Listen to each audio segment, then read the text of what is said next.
Hey everybody, welcome to the show. This is Ikaika Hoohuli, your host of Unscripted Randomness with Ikaika. Today I am joined with three amazing guests.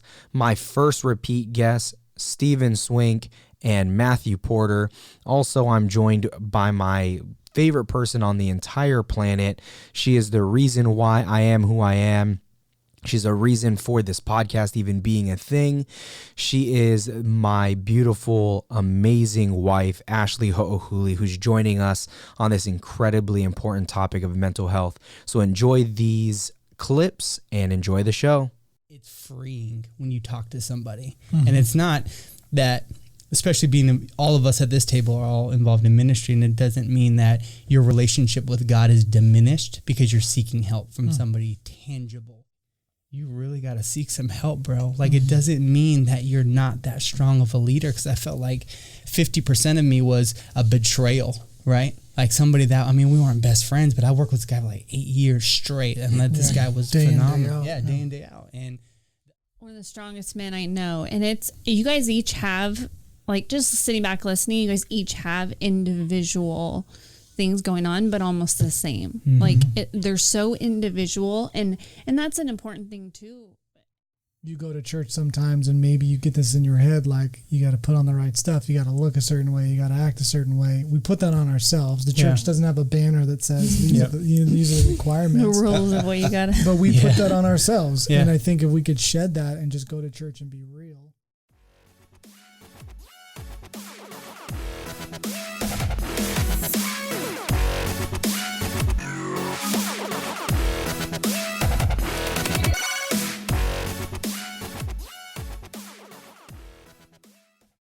You suck. No, what are you gonna say, Ash? No, just an important thing that people that you have are on. spouses I felt like I wanted to turn you guys on like mid-sentence. Oh, wow. I figured it'd be funnier. I'm sorry. I interrupted you. We have a lot of friends and family. You did. When we're doing it doesn't even I'm work. Just gonna go like no, you this can't do the that. whole thing. It doesn't even matter because it doesn't work unless you pull this up. You have to do. They're all going.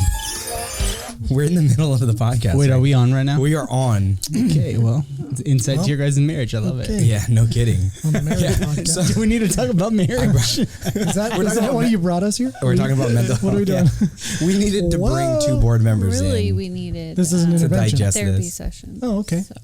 All right. We got the perfect man for the job. All I'm saying we is needed like a. I'll submit my bill at the end of this. An outside perspective and a mental health professional. Wow. Steven, what's your former title? Man, myth, legend. Man, myth, and legend. Father.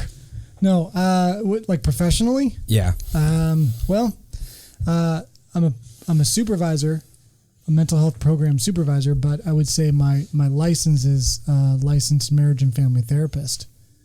But, you know. He's an MFT. Yeah.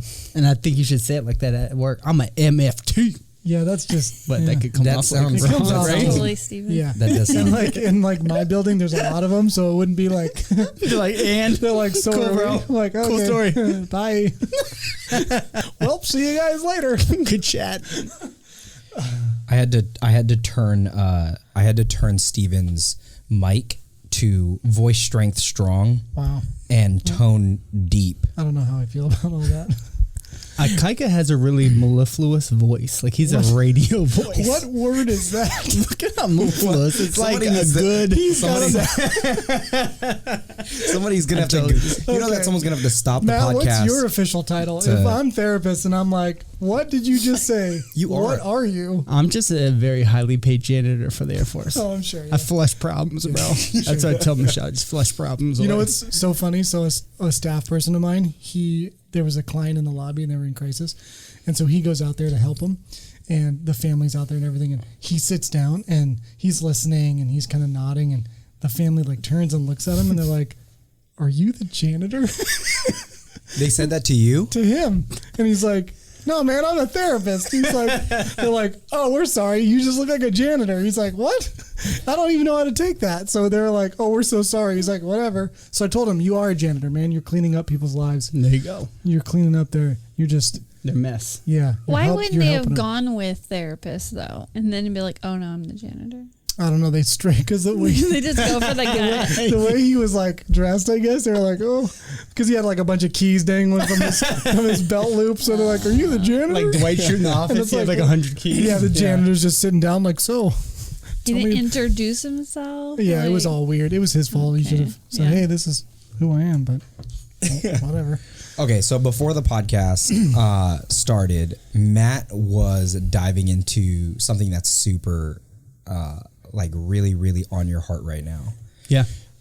I know this because you, like, heat-seeking missile found me and was like, hey, man, we should talk about this. And I was like, then 100% that's what we're talking about. And it was one of those really weird divine meetings, right? You were meeting with...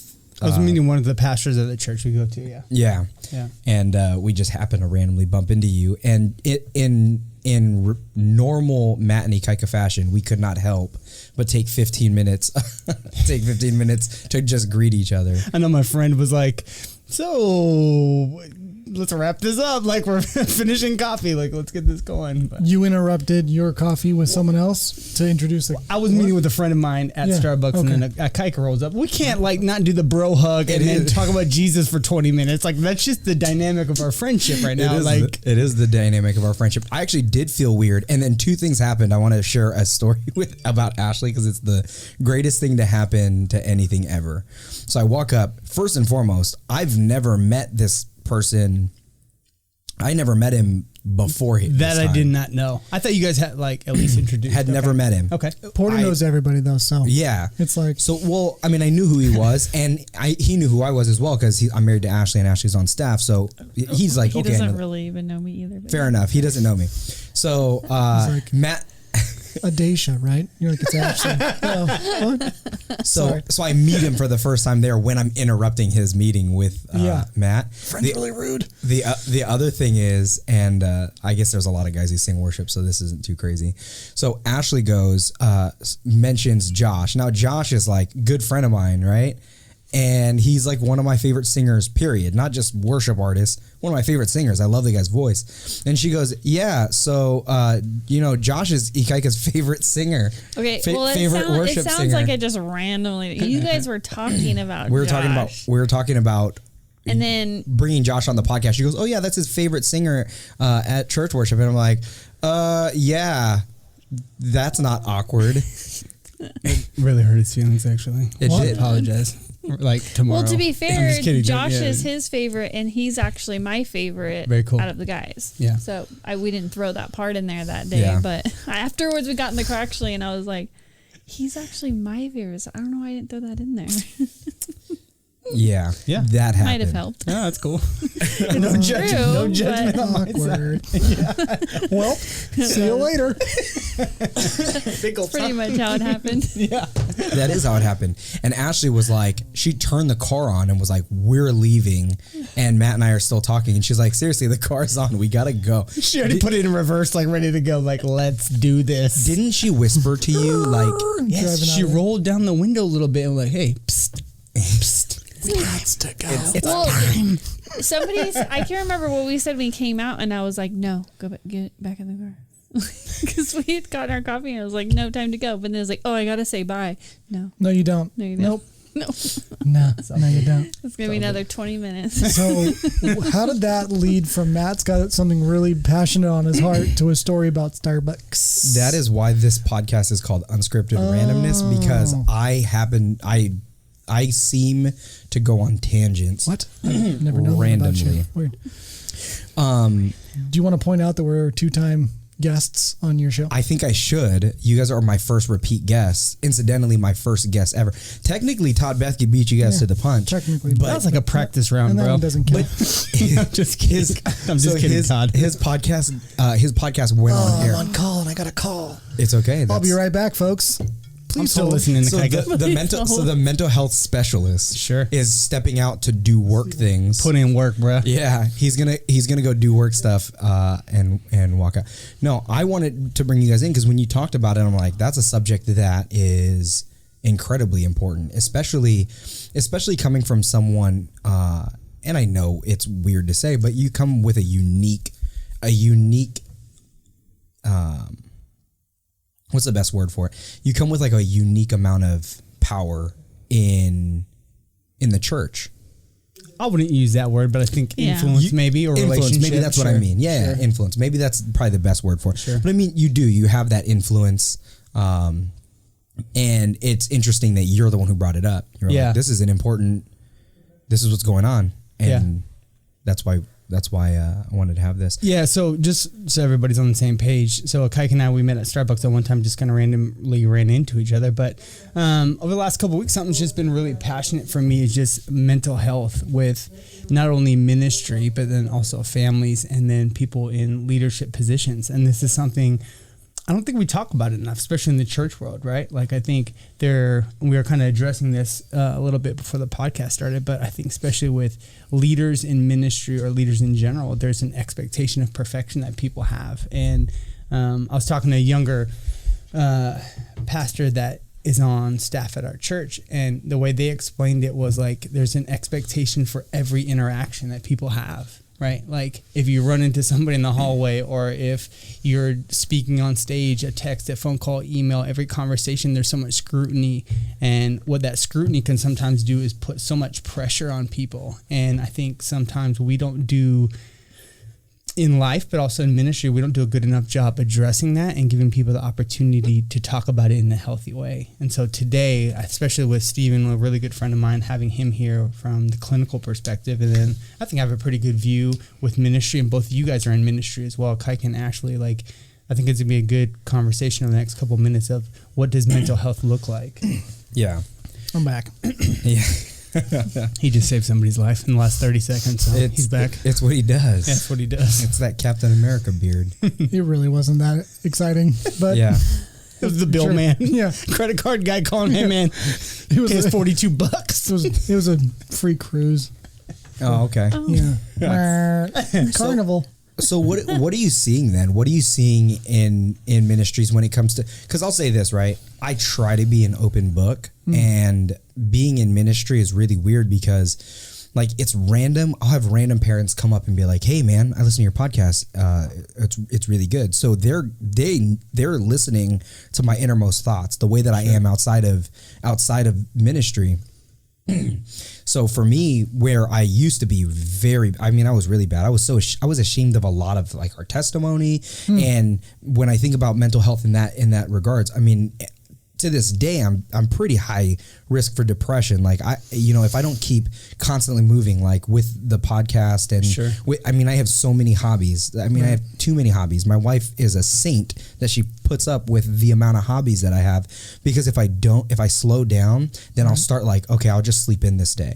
Okay, I'll just sleep in the next day as well. Then I'll sleep in the next day, and then I feel myself like slipping really hard into dark, deep places that are really bad. And even 4 years ago, I would say, even 3 years ago, I was so ashamed of that part of me that I didn't share it. Like right now I'm sharing it openly, and whether this reaches like the normal 2,500 listeners, whether it reaches 10,000 listeners, I'm to the point now where I'm okay with people knowing that side of me, where there were so many glaring flaws on me, and there were so many like where I would have to like where I would have to embellish stories to make myself feel better, because I was so embarrassed by who I was as a person. And then I did this weird 180 flip where now I'm like open book, and I talk about it pretty openly. Right.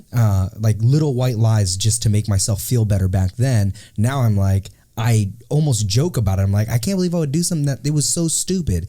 The normal story is not even uninteresting, but at the time I was embarrassed by it. Can I say something about that? Yeah. Since, I think Porter and I we're pretty real with you, and the purpose of this is to really get transparent. As you're saying that, I actually can recall moments with you when we first started hanging out together where I would walk away feeling like I could see you do that. Yeah. And it was one of those things where it was like, we're kind of just building a relationship. So I wasn't going to be like, that ain't you, bro. That ain't your life. Yeah. But there was times when I could tell, like, I don't know, and maybe you want to answer this, but it was like, there was something about you that you're still who you are. And I don't see a lot of difference, but there was something that you always carried of like, yeah, I always felt like there was added stuff because you wanted to not like fit in, but you wanted to make sure people knew like, no, I'm cool with you too. Like I get it. Like I'm with it. And it was never like something where I was like, I don't want to hang out with that guy again. He's over embellishing. Like but it was definitely moments where I was like, like, there was a lot of moments. I don't know like if that's early real. on. And Yeah. you're not, are you sure? Cause like, I don't think that's not what I see in you. Like it's weird to say it that way, but like, oh, there was always something. So it's interesting you bring that up. Well, I'm still working through that crap. I'm still working through it, right? Because it becomes such a weird part of you. I'll say this. I grew up in a really large family, right? I'm one of 5 kids, which is not incredibly large, I guess, in the grand scheme of things, but it's pretty big. Well, nowadays. Especially like I grew up in a pretty lower middle class upbringing, right? Didn't live in the nicest of neighborhoods. Parents didn't have the great, and not that they didn't do a great job with what they had, but I didn't grow up with a lot of stuff. So growing up, and there were people who had a lot, and you just felt so little. Right. It like almost became a part of your identity to or my identity. Not my brother's not like that. You know, it was just a thing for me, and maybe it's I don't know. It's there's how you probably perceived it. There's probably some second oldest syndrome stuff in there too, where my older brother was kind of the golden boy, and then my younger brother was the baby at the time, and then my sister was born and was like she's the only girl, and then my youngest brother was born 9 years after me, so it was like he's a baby. So it's like I think a little bit was like me screaming out for attention, even though truth be told, man, I look back and I'm like, I got plenty of attention. I look back at it now. I think it was when I hit 30 is when I went, it like everything clicked, and I was like, man, that stuff is so stupid. It was so stupid of me to feel like I needed to do that in order to feel better about myself. There's still times when I have to, when I like mentally have to lie to myself to make myself feel better about myself. Because again, man, I do struggle with a lot of that. When you were talking about mental health, I'm like, man, I struggle with a lot of that. I struggle with that all the time. And I'm trying to, preaching on Sunday to kids doesn't mean that I don't struggle with these crazy adult everythings, right? Yeah. From urges to like that deep depression to that. I mean, all of it. Yeah. All of the things. So yeah, were you gonna say something? No, I appreciate it. So I just poured my heart out there. No, guys. And I appreciate that because that kind of transparency I think is so critical for not just ministry but relationships in general. Like in what I've come to realize, and even myself having somebody speaking to my life, a therapist, the last couple of months, of just realizing that it's okay to tell somebody that you're not okay. Look somebody straight up in the face and be like, I'm not good. And I think, and I wouldn't, my mom and dad, I think, did a great job raising me, right? But my dad never explicitly said this, but like there was always, and my dad's a pastor, he's got his PhD, he's got like 8 masters, so I don't think he ever explicitly said getting help and seeking help was a weakness or incompetency or an incapability on your behalf, but I never felt like you can't tell people the actual you because it creates a cycle of weakness and that just further perpetuates your lack of leadership, right? And so what I've learned, and I'm 37 now, but what I've learned, especially in the last couple of weeks, like it's freeing when you talk to somebody. And it's not that, especially being all of us at this table are all involved in ministry, and it doesn't mean that your relationship with God is diminished because you're seeking help from somebody tangible that you can look them in the face and say, hey, this is what's going on. Right. And so that's just kind of... it's interesting. We do these events at my work, and this is probably contrary to like what a lot of therapists think, and so I'm probably putting myself out in a space that's not very common, but we do these like stigma reduction things because there's all this stigma around mental illness and mental health stuff. And so I heard a few things. One was like, everybody has mental health. If you think about that, like your mental health, like whether it's good or bad, like every single human being has mental health. It's the mental illness side that sometimes we don't talk about. And that's such a vast variety of what that can be, that we do these stigma reduction events. And I feel like sometimes those events and those marketing campaigns and all these things actually stigmatize it more in a way, because what it does is it almost kind of calls out this group of people and kind of isolates from like, you need a special kind of day, or you need like, we wear all this green color to bring awareness, and it's like people walk in the doors and you kind of try to engage them. And I always feel like the way you reduce stigma is by just normalizing the experience and just talking about it amongst people. just having real dialogue like this, not being afraid to sit down with buddies and just say like, this is what I'm going through. Where do I go to get help to talk about it? I think we stigmatize it because we wait for it to get to such a point where it's like, oh, now you're really falling off the deep end. Now you really need help. Like we wait, we white knuckle stuff so long because we're so afraid of the backlash that you end up making the situation worse. Had you had an outlet 5-10 years ago to openly talk about it, who knows? Maybe now it wouldn't have been as impactful. Porter stuff that you're going through. If a door would have opened years ago and you would have walked through it when it was this tiny, like a tiny seed, maybe it wouldn't have grown into what it was to where you feel forced to go. We talk about it in counseling, like your job as a counselor is to think of it as a metaphor of like a stovetop. You're either going to crank the heat up under someone so much that they're going to move, or you're just going to have the heat around them cranked up to where they feel like the things around them are going to make them move. But that's the goal, is to crank that heat up. And for some of us, we wait so long before we move that pot of water that thing is raging, rather than recognizing, it's getting a little warm in here. This water's heating up a little bit. I might need to go talk to someone to cool that temperature down. Yeah. I don't know if it's human nature or whatnot. We wait for that boiling water moment before we move our pot off the stove. And by then we've ruined relationships.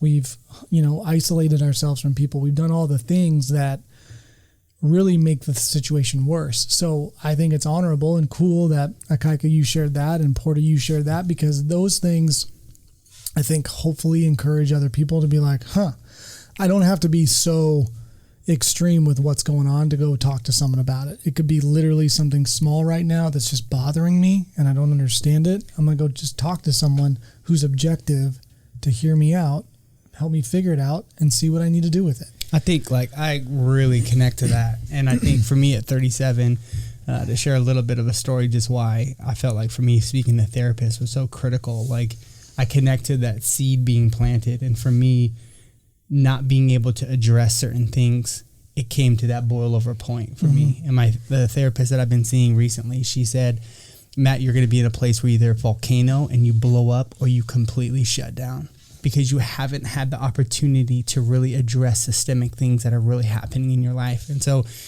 one of those blow up moments kind of that you addressed a little bit was, I had a guy that was working for me, and he got in some pretty significant legal trouble, and it, wasn't like finding out. I mean, it was something really personal. I won't go into the details of it, but if I'm honest, that crushed me. Like it was a huge betrayal of what happened, and he doesn't work for us anymore. And this guy was like a Steven or a Kaika, like my right hand guy, And so when that all went down, I started to see the after effects, seeing in my marriage, in my finances, decisions I was making, how I was doing ministry, not doing ministry, lack of sleep, lack of eating. And I wouldn't allow myself to look at myself in the mirror and be like, hey, like, you really got to seek some help, bro. Like, it doesn't mean that you're not that strong of a leader, because I felt like 50% of me was a betrayal, right? Like somebody that, we weren't best friends, but I worked with this guy for like 8 years straight, and this guy was phenomenal. Day in, day out. And the other half, like, I was crushed in my spirit, because I was like, does this speak to my level of leadership? And I think you guys around the table know, like, I'm not the perfect leader, but I'm very passionate about biblical leadership, leading in a certain way. And like, I really took that to heart. Like, man, my leadership has failed, right? And it was days I just couldn't sleep and all this extra stuff. Anyway, so I actually had a friend at work. She was like, one of the girls that we work with, she's like, hey, like, we have an occupational therapist on site, like in our building. We have like a doctor and a therapist and some other like mental health people. And she's like, hey, just go talk to them, just see what they have to say. And that was a couple months ago. And I want to encourage your base at Kaika and Steven, and you as just to affirm you in the position you do. It was the best decision I ever made, to sit down and her name is Joanna, but the therapist I've been seeing, she didn't really even like ask a lot of questions. She was like, just talk, just get everything out and just feel like, and so obviously over the last couple of weeks, I'll tell you, man, like I feel like obviously through prayer, and I want to make that real clear, like first started with me with prayer, just being at the altar at church and being in my own home, just praying and seeking God's face to this. But then also like addressing it and talking about it, it's been so freeing. And that's why for me, talking to you when I saw you that day, it's like, this is a topic we need to talk about, especially for people in ministry. Like, you need to talk to somebody, and it's okay, and nobody's going to judge you. I've never felt judgment. I've never felt like somebody accused me of something or a lack of leadership on my behalf. So yeah. Well, I'll tell you this. Mine was the exact opposite. There wasn't a blow up.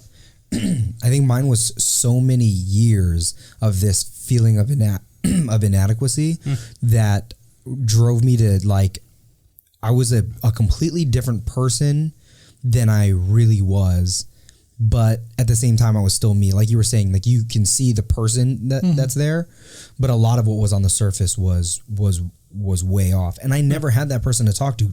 Truth be told, Ashley and I fought through a lot of stuff to get us to the point where finally I was okay in my own skin.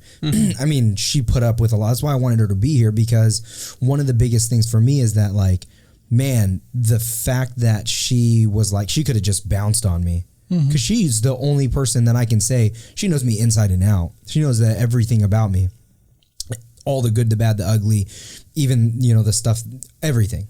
Right. And she could have bounced at any time, and she didn't, right? A lot of it was her obviously wanting me to be what I needed to become. It wasn't until more recently where I was starting to, like, find things that I was happy about, where I was really, really happy.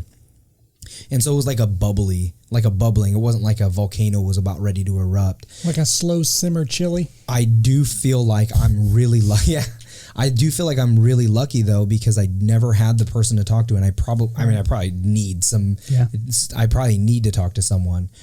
Probably. But it's really, thank you. But what's really funny though is you were just now talking about the mental health.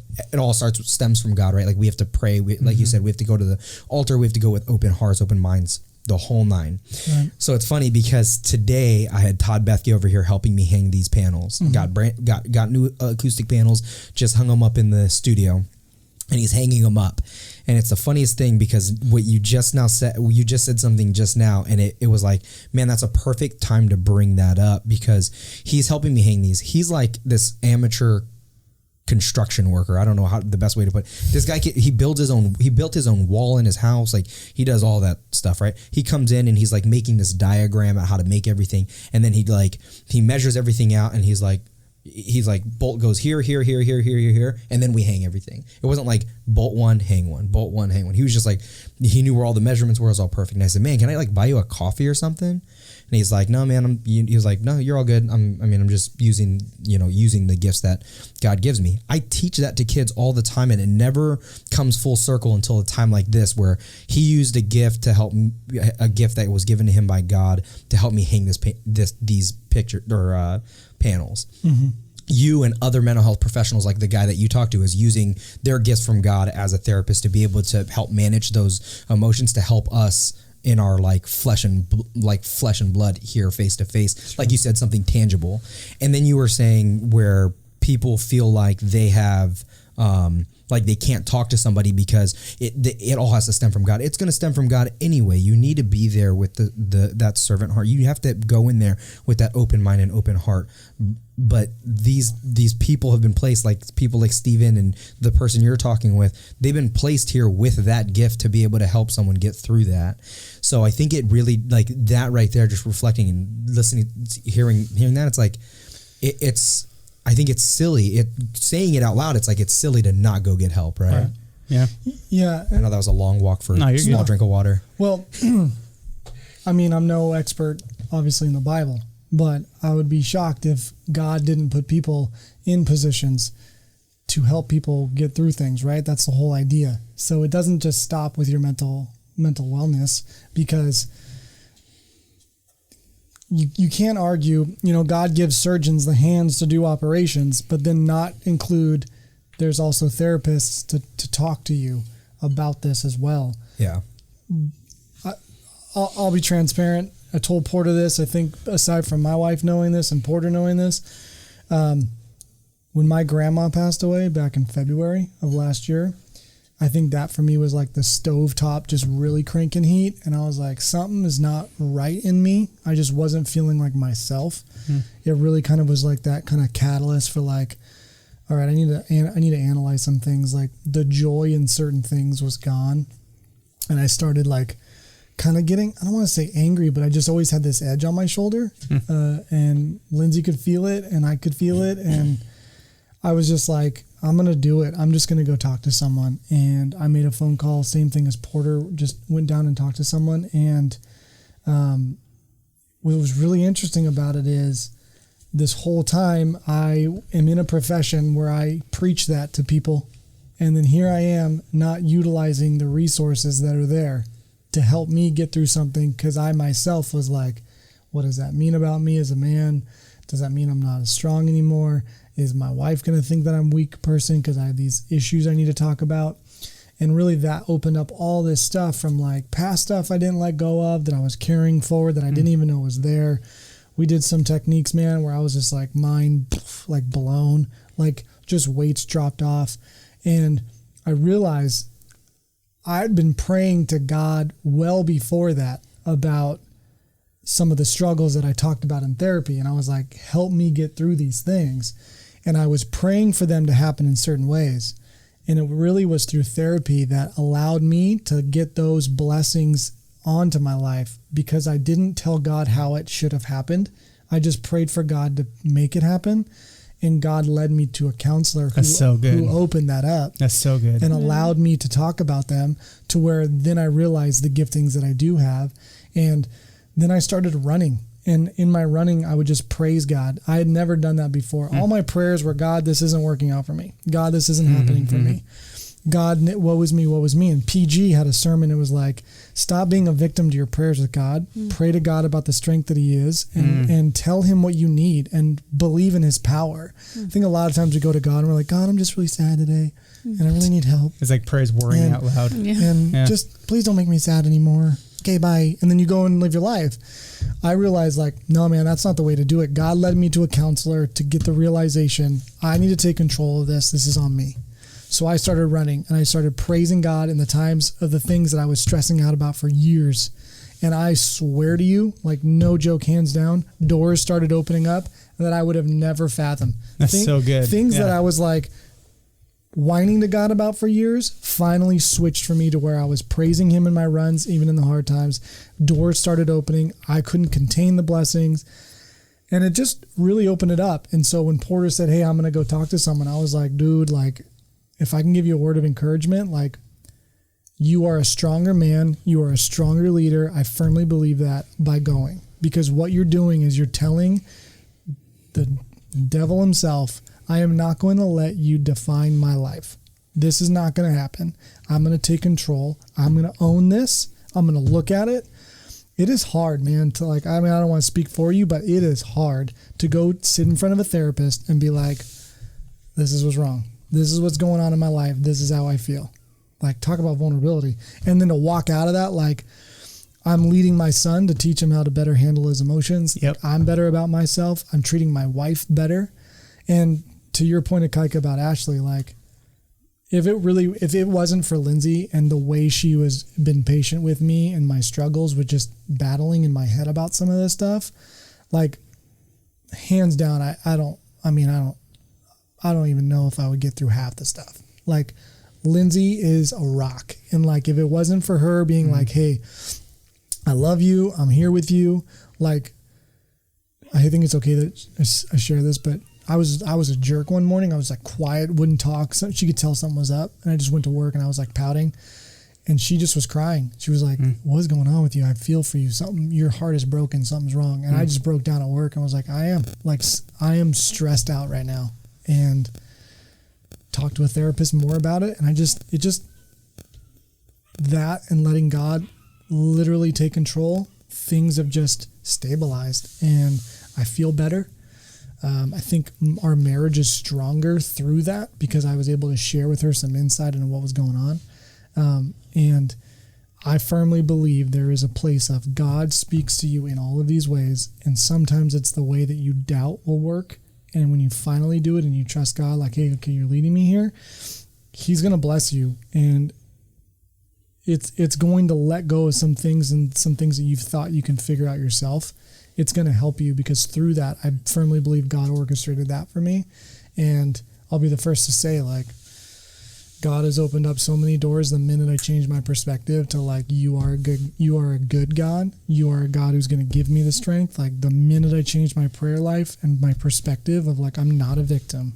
I'm going to overcome this. This stuff is not going to define me. Things start changing. That's so good. And I want to just encourage you, man, like, to hear, again, your transparency with that, but then also to know that, yeah, man, I'm just really encouraged by that, to know that, like, that journey, because I totally connect that. Michelle, I would say, is probably the same for me. You know,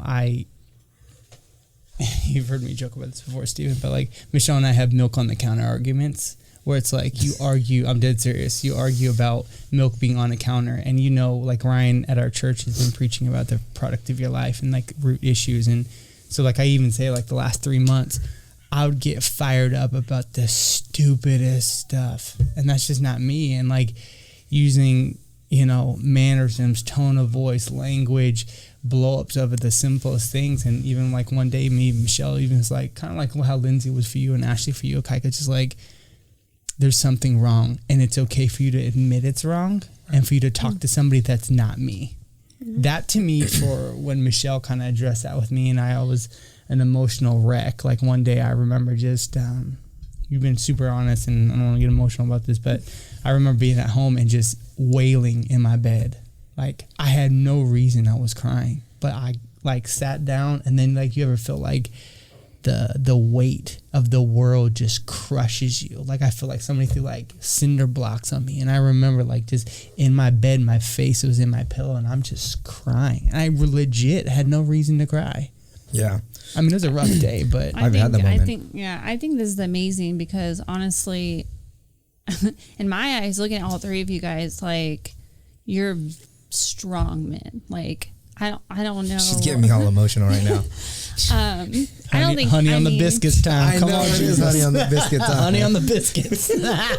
But you guys are, like, one of the strongest men I know, and it's, you guys each have, like, just sitting back listening, you guys each have individual things going on, but almost the same. Mm-hmm. Like, they're so individual, and that's an important thing too. But it doesn't matter how big, how small. You know, I was talking with somebody recently, and it was like, hey, we talk about, like, sin, how you can't put sin on a pedestal, you know, that's God. I feel like it's the same. I think people get a lot really worried and scared. Wives, husbands, even if your spouse is going through mental health, your other spouse is probably also, you know, not all the time, but sometimes, you know, whether it's big or small. I think some people are like, you know, oh, my husband, you know, I know somebody that has, you know, going through a really hard time, and their husband has some just real strong mental health issues that they're going through, but the wife's also going through it. Like, they're, you know, they're trying to figure it out too, whether it's a husband or the wife or whatever it is. And I think they get worried to go, well, no, theirs is bigger, so I don't need, like, I can't, because, you know, theirs is more important, theirs is bigger, and I got to be supportive of that. And really, it's, you both may need the help, you know. And just sitting here for me, like, you know, to be honest, like, I wouldn't say, like, the worst anxiety, but I have bad anxiety. I'm having anxiety sitting here.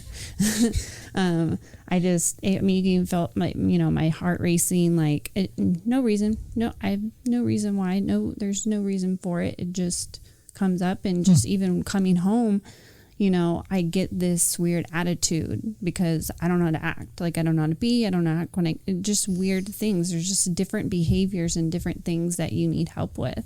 And I think it's important to just identify that and not think like, oh, mine's small. Like, oh, I have a friend that, you know, really is needing help. If I go, it'll kind of make them, you know, feel less than or something. Right. I don't know if that makes sense. No, like, yeah, it does. I mean, I shout out to you, and I think, you know, your wife, Michelle, and obviously Lindsay, like,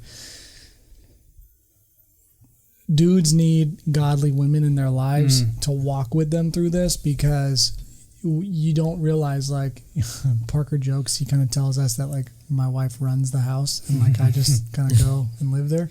And he's not wrong in a way of, like, he's not wrong. I know it's not. What I mean is, like, So true. like your spouse needs to be that person in the relationship that you rely on. And, like, coming from a dude, like, you value the times when your wife presses into you and encourages you, and that's what guys need. And they'll not admit that, but, like, what you do for Ikaika, like with this podcast, you've been nothing but supportive from our perspective. Yeah, for sure. And that's awesome, because I have that similar kind of, I need to be creative. That's my best place when I'm creative working on a project. That's when I feel like the best me. And Lindsay allows me to do that. She gives me the space to do that. She gives me the encouragement to do that. And you need that. Guys need that. And that is a huge part of the journey and the walk, to allow that to come through. So, like, you know, kudos to you, and kudos to Michelle, and kudos to Lindsay for just being godly women that are willing to be in sickness and in health, and not a cheesy way, but like the legit way. Like, I'm with you whether things are high or they're low. We're in this together. And I've always felt that with Lindsay. And your mind sometimes might doubt that and trick that and say, oh no, this is too much for them or whatever. And it's not. I mean, you're in this together. It's only too much when you exclude that person from your walk, because then they don't know what's going on and they're just trying to catch up. But if you walk with them and you tell them, it's a really cool thing. That's how God designed marriages, you know, is to connect like that. And so we appreciate you, Ashley. We appreciate you. Yeah. Well, I think it's a give and take, honestly. I think, you know, we all, you know, I mean, I think we joke sometimes where it's like, when he's off, I'm on. When I'm off, he's on. That's usually how it goes. You know, and I think it's just marriage and remembering not to, you know, well, you got to, first off, I mean, I'm huge with this. You got to take the whole, like, stepping away out of the conversation. I think once you open the conversation of, like, you know, we could split, we could divorce, that's when problems come. It's like you just fight and you support and take care of each other, and, you know, sickness and health, like you said, it's, I don't know. I think that we've gone, I mean, he talked about the, you know, the white lies and stuff like that. Like, that's an opposite for him and I. Not that I don't have white lies. I'm not perfect, but that's been a battle between us, because I'm on the end where he, you know, the way he grew up, the way I grew up, you know, there was a lot of lies in my household, you know, when I grew up. So now I'm, like I said, I'm not perfect, still do white lies, but try not to, but I'm also very bluntly honest, which, you know, could get me in trouble. But because the way I grew up, of all the lies, I just can't help it. You know, I just like. Yeah, sometimes it's like, you don't need to share that. Yeah. I share too much because I can't be dishonest about it. Like, I just. The direct approach. No, I really for him, do. I really do appreciate everything that Ashley does, because here's the thing. She's called me on my crap too. She's gone like, I don't know what you're going through. Yes. Yeah. No, New phone number. Who dis? She said it. Like, you know, I don't know what you're going through. I don't know what you're going through, but you're going through something. And it was like, it was just enough of a like kick to be like, yeah, I'm going through something. I'm going through something, and I need. You need that, man. You need people, whether it's your spouse, and it's not always going to be your spouse. You need friends. You need people in your life that are going to be like, "What's up? Be real. Yeah. Something's up. I'm just saying you." You need people to call you out like that, because that's what I love about our church, is just that gut punch of like calling you out, like. Where are you at today? Because this isn't, you're not fooling anybody. Like, be real with yourself. It's interesting because, like, Lindsay and I always talk about, you got to be comfortable in the uncomfortable. And like, that's how we've just operated our marriage. And I think you have to get comfortable there. Like, let's talk about the stuff that's awkward. Let's talk about the stuff that's uncomfortable, because through that, we're going to either learn from it and we're going to move on. Do we trust that our marriage is strong enough? Yes. Let's move on then. Let's talk about it. Let's bring it up. We're going to get through it. And last comment I'll make on that is I kind of promised myself, forget when I was going through all this, I said, I'm not going to make my issues, like my problems, someone else's like pain. I'm not going to do that anymore. Yeah, that's really good. And I'm not saying that everyone has to, because that's a tall order for some. But like I was making it a problem to Lindsay. I was making her see me frustrated. I was making her see me shut down. And then it was hurting her, because she's like, you're not you right now. That ain't cool. That was a line for me where I was like, I got to stop this, because now my issue isn't something that I'm just like, feeling kind of weird today. I don't know what that's about. I'm gonna figure that out. Yeah. Oh, have a good day, honey. I love you, but I'm still feeling a little weird. It was like me shutting down in my head, and she was like, something's up. And I realized my issue was causing her some discomfort and pain. That's not fair. It's not her responsibility. It's mine. Yeah, well, let me tell you that what's weird with mine is when I was going through all of this, and again, like I said, still working through it. I'm not to the point that I want to be at with all of this, but I think all of us are on that journey where we want to get to that point. But it was weird because I was really good, still am, by the way. I'm not saying that I'm not good at doing this anymore, but what I was really good at doing was saying the things that would make people go, like if somebody did say, if I had a good friend who was like, hey man, there's an issue there, I knew how to respond in a way where they'd go, oh, he's got it figured out. That's interesting. And dude, I'm telling you right now, it's a weird skill that I developed over the years of feeling inadequate for everything I mean, inadequate in sports or whatever. I mean, I used to like never physically hurt myself, but man, I would get to a point where it was like, I'm like, okay, if it ended tomorrow for me, I wouldn't care. It was really a dark place, but I knew what to say to the person who was going to call me out or trying to help me. I knew what to say to them to disarm them from the fact that I was doing that I wasn't right. And the only person who weeded through all that BS was Ashley. She'd be like, no, that's not. I love it. That doesn't work. Yeah, that's good.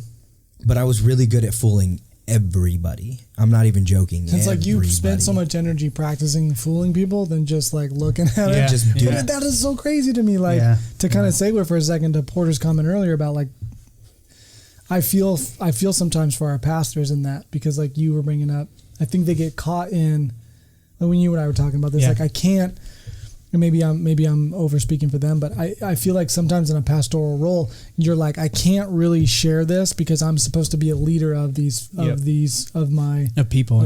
Yeah. And how can I be a leader of people if I'm working through my own stuff? Yeah, right. And it's like we somehow, as a society, have blended those things of like, you cannot be a leader if you have issues that you're trying to figure out. Yeah. And I've yet to meet a leader who literally has figured everything out. Yeah. But yet we put that on people. Yeah.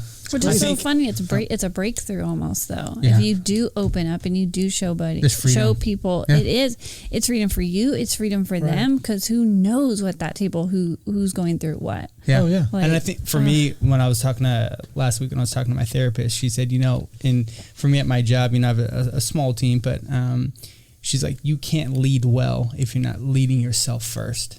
If you aren't in a place where you are healthy, emotional, dropping knowledge bombs on you, bro. I know, right? Well, you've talked about that before, I think, in young marrieds, where it's like your marriage has to be healthy in order to lead your family. Yeah. And it's the same thing just in life, right? Like you can't lead in any capacity, especially for ministers. And this is why I think there's so many, like the retention rate of pastors across the U.S. just in church is crazy, just simply because I think there's burnout, because they simply can't say, as a leader of people, I'm struggling. And so that for me, like on paper, like I knew what she was saying, like you can't lead well until you lead yourself first. Like you can want to and desire to take care of other people and be a good team lead and encourage and empower and love on people, but you're working towards a burnout. And that would be my encouragement, especially to anybody who does ministry, not just pastors at our church, but just ministry people in general. And all of us here do ministry in some capacity at our church, but you can't lead others to Jesus if you, one, aren't right with God first, but then also like you're mentally healthy, because you're just working towards a burnout. And so I think it was encouraging that all of us around the table have just said, hey, like there's some challenges we're working through. And for me, I feel like this is normal. Like now I'm like, I'm not freaking crazy. Like I'm not crazy in my own headspace where like I'm dealing with Michelle and the boys and finances and career stuff, and I'm overwhelmed and I'm drained, and to me I'm taxed and I'm crying for no reason one day because of the situation I'm dealing with and I don't have an outlet. Like I just think for me it's really refreshing to know that 4 people or 3 people that I really trust and admire and really respect, I don't feel like I'm alone. And that's what I think Christianity is about. And like D-Way, like Pastor Riley, shout out to you, dude. I love you, bro. That's the motto of their ministry, is never walk alone. That's what this is to me. Like to hear your story, I would have never imagined that like you tell these fictitious things to yourself to try to like not keep up with the Joneses. But like it's interesting because now there's empathy there for you and such a level of respect now that I know that, like how to engage you in a different way. You know? It's weird too because a lot of times, man, I had to like tell myself these lies and make fool myself, not fool other people. It came out in other people too, but I had to do it to myself. And and you're right, that it's so refreshing to hear it from, again, people who I admire and respect. I mean, you guys aren't just people like, oh, they're buddies of mine. Obviously, lots of respect for you guys. Talk to you about you guys with literally everybody, and so to hear that you're right, man. To hear that you're not going through it alone, I think people need to hear that. I think that if more people heard that, and if you see the two of you, I can tell you this much: outside perspective, having never met you or met you one time at the church, you would never think it. You'd never think it. It's almost intimidating. He's talking to Porter folks. For the I'm record. talking. He's looking right at Steven. No, it would be. I know you guys. I know He's you like, guys. with you though. I know you guys. You suck, bro. You walked in. You're an and I was emotional like, wreck right now. "Whoa." No. This man. dude's got ish. I'm telling you right now. I'm telling you, it can be. So it would. It's harder for you guys to see it from the outside because you guys don't think of it that way. But man, it would be. It's intimidating, and it's not that you guys aren't approachable. It's intimidating because, man, it looks like you guys have everything together. I don't. And a lot of this conversation is us kind of making Laying it everyone out. understand that that's not how it is. But from the outside in, it does look like, it does look like that. It looks like that. I've been told that. I've been told that. I had a parent, love the family. You know which one I'm talking about. I don't want to put it out there. I'm not. Yeah, I was talking to Ashley. Ashley knows what I'm talking about. There's a family who goes to our church. They're involved in ministries in some capacity. He came up to me the first time. He goes, "Hey man, just so you know, I listen to your podcast. I love it." I'm like, "Whoa, Cool. okay, cool." I didn't know him that well.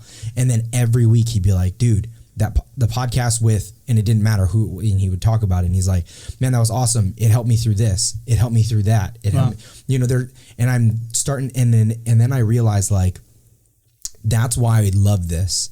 I love this because I hope that somebody at church comes up to me and is like, "Dude, that was awesome. I'm so excited because I'm going through whatever, and it'll be a different ministry moment."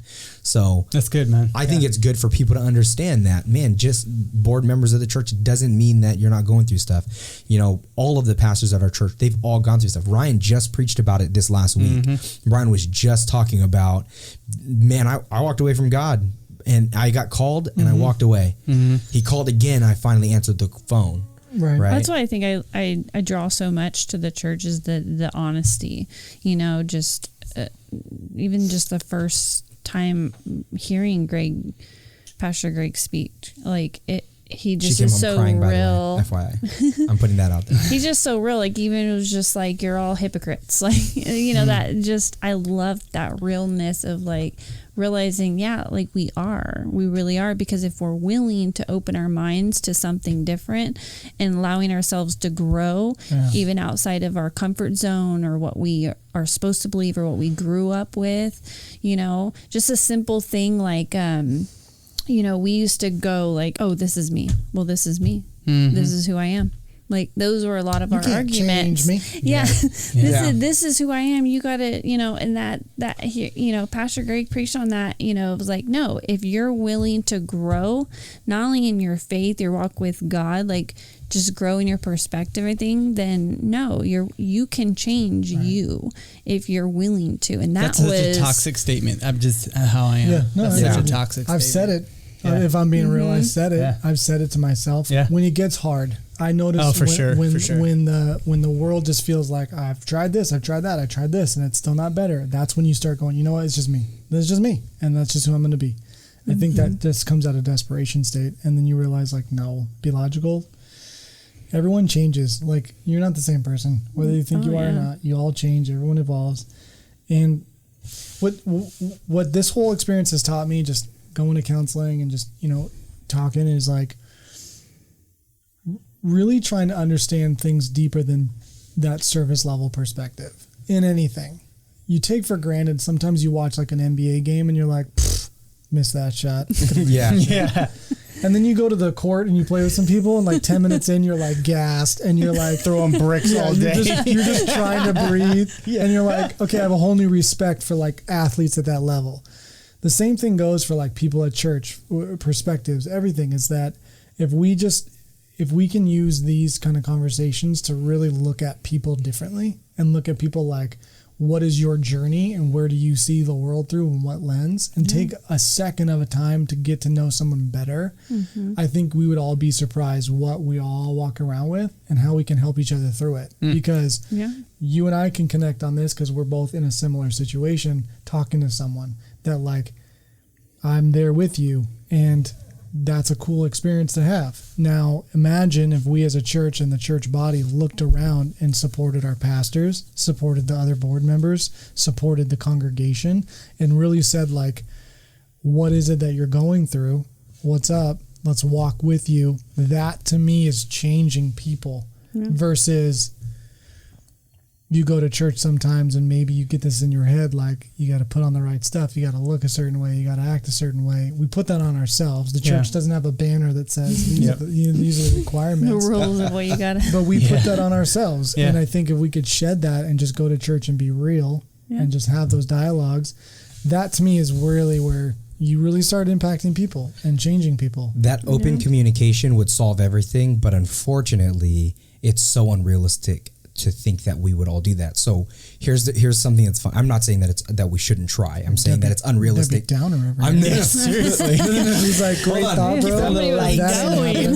Hold on. That's the reason why I said I don't think that we shouldn't try. What I'm saying is, so I'll use this example, okay? And I don't want anyone to think that I ripped this off. Funnily enough, it was a part of a comedian's act. I don't know if you guys know who Aziz Ansari is. He is Parks and Rec. Yeah, I love that. He's a stand-up comedian. His newest one. His newest one. That's the one. This is the one I'm going to refer to. So he said something. It's pretty funny, right? Because he's a comedian. He's doing a stand-up act. But there was something that was really impactful in there. Even though he was kind of making fun of the situation, like a 4 out of 10. He was making fun of a situation, but he was right. Right, so he's talking about that this racial appropriation where this girl who was white wore a traditional Chinese garment to her prom, and somebody made a huge deal about it, and she got in a lot of trouble, and there was a lot of heat, and everyone was like screaming racial appropriation on her. And rather than them sitting down, because the girl came out and said, "Hey, I'm coming from an area of admiration, not out of disrespect." If they had sat down and had that conversation, would it have been a different scenario? If he would have said, "Hey man, just so you know that like I feel a little offended for my culture," and she said, No, this is me coming from a side of admiration, not out of disrespect, because I admire the culture is why I'm doing it. And then maybe that conversation is different, but everyone is so quick to jump to one conclusion and run with that conclusion.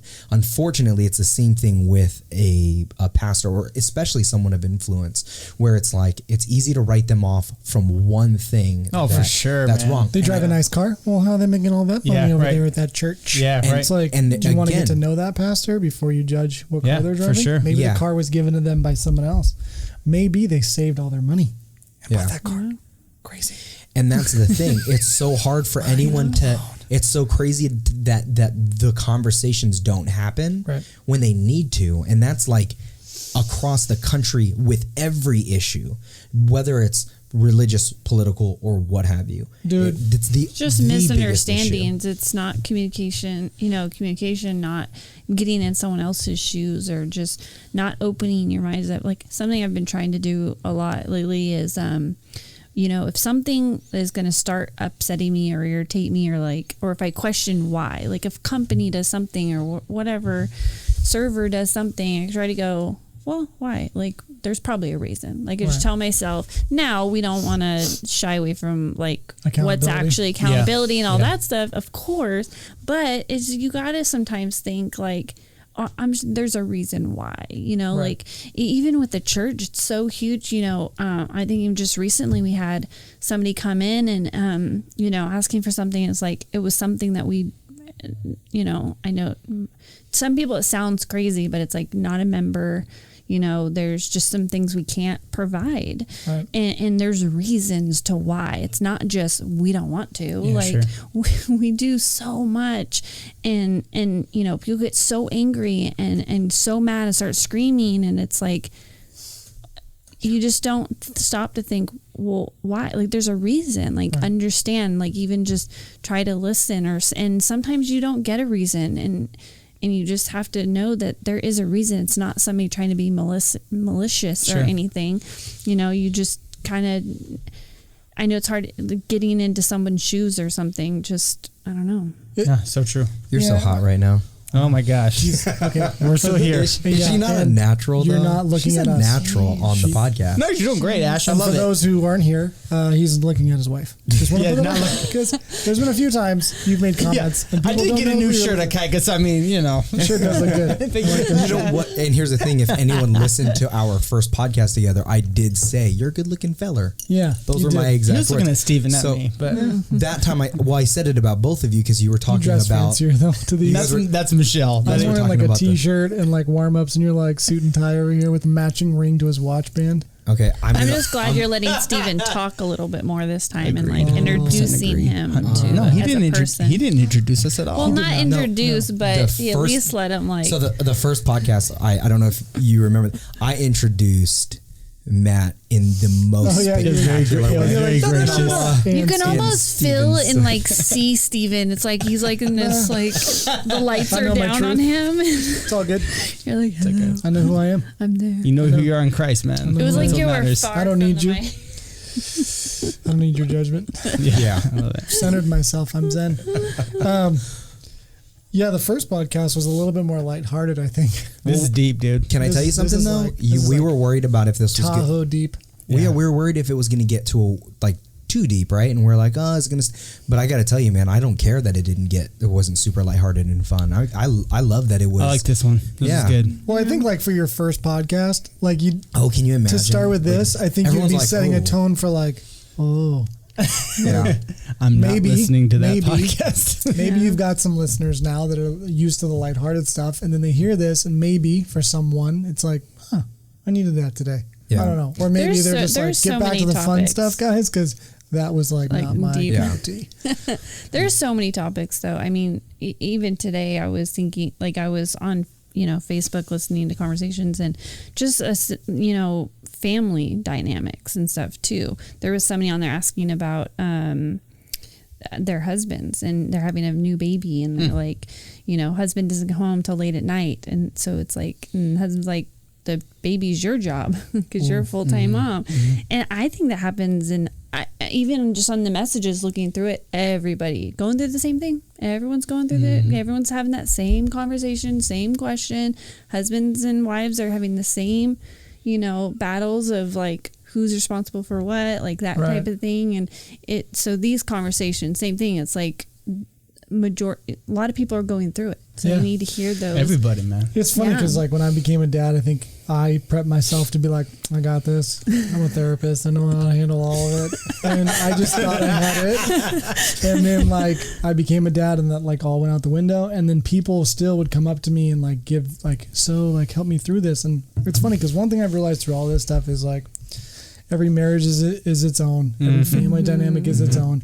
For your question to be thrown out there, for someone to automatically go, oh, well, that's just not right. That dad needs to be home. That dad Yeah. needs to be doing this, X, Y, Z. Who's to say that for that marriage, though, that marriage's issue, or is that society pressure on that person? in the 100% moment? agree. Yeah. Because I know other marriages that don't operate the way that Lindsay and I operate, but they are happy. They're healthy. They encourage each other. They're there for each other, but they do it differently than we do. I know some traditional marriages where it's more, husband does his roles, the wife does her roles, and that's more traditional roles, quote unquote traditional, and that works for them. Wouldn't work for me. Like since we're being real. I just had a snippy snip procedure, and it was super weird. I was going to text you and see how it went, but I was like, I don't know. What do you say? Like, how you feeling? Yeah. So How's your? Never mind. I thought about doing that, Lindsay. I was like, FYI, no, it's weird. right before I'm gonna let you, I want you to finish that thought because it's hilarious. But I do want to say this: when I was talking about me getting a mani pedi today, Yeah. and you text me TMI, I wanted to be like, really? do you know what your wife was saying at church about where you were? I got a bag of peas. I didn't want to say it. No, I didn't want to say it in that message. Day 1, Lindsay's waiting on me. Day 2, because like literally they're like, you can't move, and I'm like, I'll be fine. But like straight up, like I could not move. It was painful. And so like Lindsay was doing that stuff, and I felt so weird day 3, day 4, because I was like, this is not our dynamic, Yeah. and I do not like it. It doesn't work for me. I need to get back to feeling like I'm contributing, not tooting my own horn. It's just that's how it felt inside for how our dynamic works. Another dynamic that might be the norm, and if that works for them, that works for them. So I think sometimes people put pressure on themselves by reaching out to social media, being like, guys, I have an issue. My husband's not doing this. And they're getting feedback from people that don't stop for a second and say, hey, why don't you press into your own marriage and figure out what about it is wrong? Why don't you like it? Figure that out. Because it might not be that he's out late. It might just feel like you're not being recognized for what you're doing. Yeah. There's a dog barking. So I just, She wants to weigh in. you know what I mean though? Like I think Yeah. you got to not, that's not English. You shouldn't put your stuff out on social media waiting for a response to give you the answer for your marriage, for your life. Because you're looking for affirmation for what gosh, you that is a believe. slippery slope. Because you might get, Yep. we were working with a client once, and I told my staff, go through McDonald's, because the guy was like, I don't care, you decide. That's how he made every decision. I don't care, you decide. So I was like, Don't you say a word. go through McDonald's, ask him what he wants to eat, and have him say, I don't care, you decide. And then order the nastiest thing on the menu and hand it to him. And Filet of fish sandwich, extra cheese. And you're going to say to him, would you eat this? And he's going to say no. And then you're going to say, that's the roll of the dice when you tell people to make the decision for you. That's a great analogy. Sometimes you're going to get the Big Mac and it's going to work out and you're going to be like, best life ever. Other times, someone's going to make a decision for you that you don't want and you're going to be stuck with that fish fillet sandwich. That's not how you need to live your life. Yeah. If you're putting your stuff on social media asking for an outcome, you're not going to get the answer you want. You need to look in your own marriage, figure out what works, and leave it at that. Yeah. You're not gonna get You're what rolling your the dice. marriage needs. No, you're going to you might get what you want to It's not going to hear. always be accurate. That's not cool. What if someone gives you advice on social media and you're like, I'm going to do that, and it just bombs your marriage? Yep. Well, even if you got people on there like, absolutely not, he needs to be there, and be like, all this negativity comes on, and then it's feeding an unhealthy thing that you don't need. And insecurities yeah, for sure. Yeah. like it's anxiety. It's just, So- I remember one time we Yeah. had actually in the young marriage class, not to get like super deep, but they talked about intimacy, physical intimacy in marriage. And they pulled up some report that said you're only happy in marriage if you have sex 5 times a week. It was Oh, like yeah, seven, yeah. no, bro. It was Yeah, 7 yeah. times a Yeah, week. And yeah. so, like, and I remember that. Yeah, and the They challenge. actually Maybe had it was level of 5. this is Maybe where it was you're at 5. if you have it 4 times. Yeah. This is if you have 5 times. That to me was a really, I mean, to speak to that was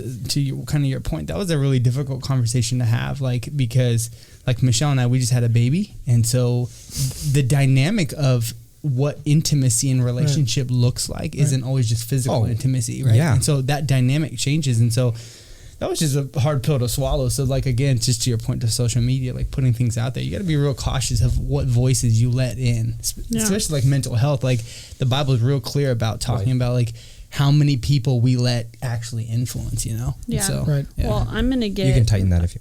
a little, since you guys kind of got personal. Before you do that, hold on. This is Before you get- inappropriate. I or no, hold anything. on. the eye, like, Hold on, oh, before you God. go- Oh God. Before you get before you Intermission get for into us, and then that. we'll come back. No. You guys got Before- any Izzy's in the fridge or? They still haven't sent me my check, by the way. I want to say one thing though. Okay, what I heard from the therapist here on the drive-through analogy is that I should have bought my hard case for my bow today. That's what I got. Well, That's that's was my literally takeaway. what I told you. I said, what did I She say? said, she said you need to make the decision. So You okay, make a decision I yourself. have a soft case for my bow, right? And What? You're getting off target. for my Stop. bow. Bow and arrow? I thought you meant bow tie. That's what I thought. And then I'm like, like, you got a case for bow ties, dude? that's a little. You can't pull off a bow tie. I've seen you in one, and it looks good on you. Oh, I thought you said you can't. And I was I like, thought you nope. said can't too. Oh, sorry. You can. I Okay. can't. You can. I Oh, okay. enjoy the I was bow like- ties.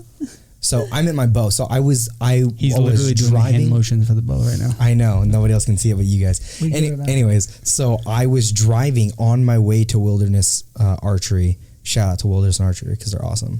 I was on my way over there to buy this hard case, and I call her and I'm like, "Hey, are you cool if I buy this hard case?" She goes, "Do you really need it?" And I'm like, "I mean, I have a case for it." I'm like, "Not really, but I kind of want it." And she goes, "Okay, you got to make the decision." Side note, we're going to Hawaii on Friday. Yeah, we are going. Do to you Hawaii. really need it? She goes, "Oh yes, we do."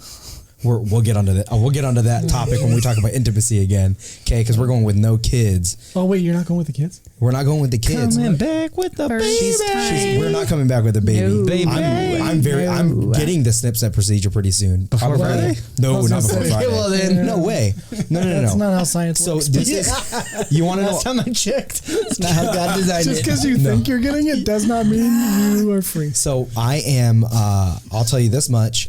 At the very least, we better make up for the entire year, just in case. And never mind. Never mind. That joke's not going to land. And your wife's Ashley's silent. face is Well, silence. that's what I was going to talk about though, because that was something for us where, I mean, to be honest, I wrote it. I might even still have it in my notes in my phone. Yeah. when they said that. The hard part with that though is I struggle with that. I struggle with intimacy just from stuff that I grew up with. Mm-hmm. I had. Back to mental health. No, it's serious. No, 'cause yeah, she yeah. like there's some like when she was a kid. It was negative for me. My mom lied about it a lot. She was a single mom. No, I don't mean any disrespect. I don't have ill will for her. I don't hate her. I don't really talk to my mom, but I wish her all the best and still absolutely love her. Just, it's not a healthy relationship for me. But she was a single mom and trying to figure things out or not, but it became a very negative thing. She lied about it when she'd have guys over and stuff. Mm-hmm. I had my siblings, love my brothers very much, but they did things around me, so it just kind of, I just grew up with that negativity. It's not a positive experience to me where honestly in our relationship, it makes it almost like sometimes when he's very intimate, he's very loving, he's very Put it on blast. very Where's the sound effect? affectionate. Yeah. Hold on. Hold on. I think I got it. Hold on. Oh, That's hopefully know that's not if the that's sound. the- Hopefully that's not it. That's not. No. I was trying. But he's just he's. he's very very affectionate 'Kay, and I'll very caring throw and this just down. really. love language is I'll throw this down. physical I'll throw this down. touch. You were talking about 7 times a week. Okay, let me just say this. If it was twice a day, I'd be good. I'm just Anyways, but he She knows it's true. it's just Steven's face right now. too much. Cool. All right, back to the actual story at hand. Ashley sharing the most intimate place of your life. That's okay, Kaika. Yeah, and he's like, I hear you, but I hear you. This is what I but gotta tuck deal in your with. pants. That's what I gotta deal She with. does have to deal with it. I'm like, hey, Yeah. babe, so kids are asleep. Do you know that, right? Did you know they're asleep? You do? Okay. No, Cool. they're just downstairs. Like, but I just Kaika's can't. like, hey, they're taking out the trash, so you get like 3 minutes. he's like, all I need is one, baby. Let's do. That leaves 2 minutes. Where are we going with this podcast now, Jesus? That leaves 2 minutes for cuddling, baby. Let's go. This took an odd turn, my friend. This is what happens when you have your wife on the podcast. Random. That's my own fault. It is your Sorry, Ashley. We're listening. No. We're genuinely. We are value you, genuinely and- Your husband's distracting us from your point. No, that's him. Whoa. No, but he just. So I what- make it a negative thing, basically. I make him an enemy almost. Like his affection is like how do I describe it? Like he's, I don't know, like he's attacking me or something. Like it's negative. Like he's a bad guy and like he touches me and it's like, and sometimes I act a certain way just off, and I've been fighting through that. I've been working through that and stuff. And, and I try and talk with people and stuff to just try to work past that, because that's the biggest thing is I make him as this enemy and he's doing something wrong. Right. And Yeah, really sure, he's sure. my husband Sure. that, you know, like wants to be affectionate, like even Right. just touching me or anything, like I just make it like, oh, what do you like? That was so wrong. Like Yeah. it's not wrong. It's Yeah. just my past and what I've gone through and what I need to work through and not put on him. And kind of, you know, you had said, Steven, it's like you can't make it their problem or their thing or they're the bad ones. It's something you got to get help for. Right. That's good. Yeah, That's you really gotta good. look at it. And you know, it sounds like obviously you guys have an open conversation about this, which is It's good. Which is We're awesome. pretty, we're pretty open about all of yeah, that. and that's good. what you need, because then, you know, I'm sure Akaika won't say this, or maybe he will, but like I'm sure he's not like a raging jerk who's like, I don't care about your feelings. So you expressing that allows that to be worked on, and that's awesome, and that's No, how it yeah, should it be. is good, That's how it Akaika. should be. I Yeah. mean, good for you guys for Yeah, we've like had plenty of those comfortable saying that out loud. conversations. We've had plenty of those conversations where it's like, I do understand she's not coming at it from a place of like stiff arm because rejection, Yeah, sure. Yeah. I understand. And the thing is I know a lot of the stuff that she went through because we have been together for coming on 12 years now. So we're to the point now where it's like and you we guys are 18, pretty 18 much and 19. Is that we were 19. no, We're now? No, yeah, you're saying no. Yeah, so we're 19 right now. I'm good with that, actually. I'm okay with you saying that. Right, when we were 19, 3. so we met when... I'm 31. yeah, I'm there you go. happy about that. I'm not, though. I'm not that old. I am 27. Actually, I turned 32 and like on July 30th. That's why we're going to Hawaii. I Very told her, cool. I said, don't expect a gift. reason. The That's gift a is lie. I'm the joking. island. I didn't say I just that. thought you got guys a were going gift with the for you, kids. No, We're going to no Hawaii. kids. Hungry man has got to eat. Yeah. McDonald's or a pot roast, man, you're good. You know what I'm talking about, Jesus. We might come back divorced. You never know. No. We've never been alone that long together. What? I think 2 days as long as we've ever been alone. Well, that cannot be true. Yeah. We have had children our entire relationship. Yep. I was an Insta daddy. Got it done. Yeah. We were supposed to go to I'm Hawaii. totally kidding. We were supposed to go to Hawaii 2 years ago, and it fell through. And we ended up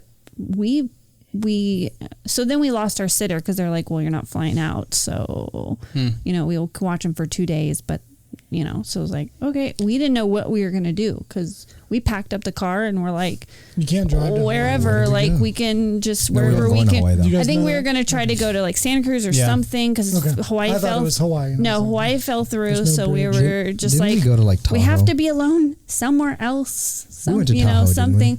Yeah, so I went to work really fast. We packed up the car. We're just gonna drive. I don't know where we're gonna go. We're gonna sleep in the car, like whatever will go. And praise Jesus, Debbie Betancourt just started helping out at the community center, and she, you know, I was like, yeah, I don't know where we're going, but we packed up the car. We're heading somewhere, and just like Sounds like a country song. here, I love like it. go to my cabin No way. and stay. That's cool. Yeah, That's it was really cool. amazing. Oh, in that cabin. Delaware. Just a Dude. way, like, I don't know. I thank God for that because it was just weird how it happened. Like I Yeah. just met her too recently. Like, you know, we've known her for a little bit, but she just started there, and it was kind of like in a passing. Like, I'm headed out, Yeah, we've never amazing. had a. and that was our no, biggest away. No. We were in Vegas together with no kids for a few days, 4 days or whatever. Yeah, this is before. I don't think so. It's true. Anyways, well, we haven't been not as long as this trip is going to be. We've never been alone that long. Well, we're stoked for you guys. Yeah, Kauai. Yeah. Kauai is great. That's where we went on Gorgeous. our honeymoon. So Yeah. it's a great Yeah, I island. think we're staying at the same hotel. Really? What is Resort. it? Yeah. The Marriott. Westin? Marriott Yes. Resorts. Yes. It's plush. There's a lot of chickens. It's so There's a lot big. of chickens. Lot Well, yeah, of we chickens. have the ocean and garden Like, view. Shut Both. That's really down cool. The chickens. garden view. I'm going to bring my bow and I'll shoot the chickens from the room. You're not going to bring your bow. I'm not going to bring my bow. Don't I act was going like- to say, are you? No, I'm not really Dude, you doing ain't that. like One of that. those white lies. Would you? It was not. She's fuming over there. She's There like, it "This is. guy." It was like, and there it is. It was clearly a joke. Thank you. Thank you for doing that, Ashley. Welcome. That's a Finally. good, man. Soundboard. I That's love a good it. soundboard over there. Yeah, it Yeah, is. I got this for when it's like, yeah, Ikaika's here and he's so awesome. Wow. That's Yeah. fancy. Look at you. There's a bunch of other ones too. I don't know what any of them does. I think this one does a cow noise. Nope, it does a laugh track. So I have a laugh track on there too. Before we head out, I don't know if we're closing up or not, but I Yeah, wanted to I gotta get repeat going. kind of what you guys said of friendships, like having good friendships. Like, you know, I think you guys have been amazing for Ikaika to have. I've really appreciated it. Just someone for him to, you know, just talk with and just get real with. And, you know, Bridget Miller's my person. Yeah. She's just very honest, very real with me, very upfront. We kind of go back and forth with each other on that, but I think there's a lot of things that if I didn't have her to speak truth, you know, even with him, you know, and stuff, just being real, you just need that person, you know. It's good. Yeah. And on that, we'll wrap it up. I thank you guys for coming, man. Thank you guys Thanks for for having having You know us. what's back funny on. is when I talked to you about coming back on before we had saw each other at Starbucks, you're like, yeah, just let a few more guests come on. Sure. And then I didn't have any other guests after we had that conversation. Then we saw each other at Starbucks. You're like, Yeah. we should do another episode. Like, Let's do it. You were like, yeah, because I had so many other guests. So Life gets real. you guys will obviously be invited back at some point because Yeah, we'll do another lighthearted one, dude. I'm emotionally spent right now. dude. Yeah, I I need feel that. I'm just the weight, I feel the like weightiness of the conversation. I feel like I went to a therapist just now. Well, you got the I got MFT. The That's true. MFT. I'm gonna get you a shirt that says MFT, and on the back it'll say Swink, like it's a jersey. I love that idea. That's a great idea. I Yeah. probably won't wear that, but you can buy it. Share my truth. I won't ever wear that How- terrible idea. I'm gonna frame it in like a jersey frame. Appreciate that. Boom. Done What's deal. so funny is start like having like a there's such like a you must be analyzing me, and it's like you think I spend my time doing that? Like, come on, hope like not. I am not that person. Like I am the same dude. Like I don't know. I just think it's Loves funny. Taco Like, Bell. those Babe, are, Taco- Loves babe, Jesus. can you those get are a- stigmas, just Babe, like anything get a else, picture of them because you I know? gotta put it on the website. I had Taco Bell on the You way get a over. picture. Did you legit You have have the Taco better- Bell? You get a picture. Yeah, You literally have the better phone. I had Taco Bell. I haven't had Taco Bell in a long, long time, but I had it like 3 weeks ago, and it was good. But then I regretted it. Like, an what'd you hour what'd you later. get though? I got chalupa, a quesadilla, a bean burrito, and like a regular taco. So I went like Dude, free, that's I a went- lot of yeah, food. I went freelance, dude. Yeah, Like I you didn't went- go to a meal plan. No. went I do the free- same thing every time. Yeah. I did go two up there, tacos. I go bean burrito, no onions, extra red sauce, add sour cream. It's basically as much as a I want a giant nacho burrito. Bel Grande with no beans, extra sour cream. You only got 2 tacos? I got 2 tacos and Oh. pintos and cheese, and let me tell you, that's like eating nothing. It's a nice little. enough It's to, like a little diet. It's a little nice. thing It's because like I'm a trying to get taco. back on track. It's like a Yeah. Taco Bell Get back on diet. track. Yeah. So then when you said we're getting pizza, I'm like, appetizer. dude, that's my crypto night. I'm not gonna lie. When I took a phone call, I picked some sausages off. I am gonna take a pizza home if that's I'm okay. gonna Please just do. take maybe Can you three, take like a 4 box? pizzas. Okay, Take fine. One of the I'll boxes. take a plate. Take a Take box. yeah, there you go. I'll take a plate. I mean, take a plate. Wink. Give a kike that wink. He needs that. He needs it, Jesus. There were some subtleties dropped during this podcast that I don't know if I'll ever have out of my brain. Well, I appreciate you guys. We appreciate you having us on. Yeah, this is great, man. Really good. Really good. Yeah. Cool. Well, we'll wrap it up with that. All right. All right. Bye. Bye. Hey guys, thank you so much for listening and tuning in to this episode of the podcast. This episode is incredibly important to me because it does dive into something that I've struggled with my entire life. It's something that a lot of people I feel are struggling with, and I really do appreciate the like. Go ahead and hit the subscribe button, guys, and go ahead and let somebody know about this. This important topic needs to be shared with the world. Again, thank you guys so much. Love you guys. God bless.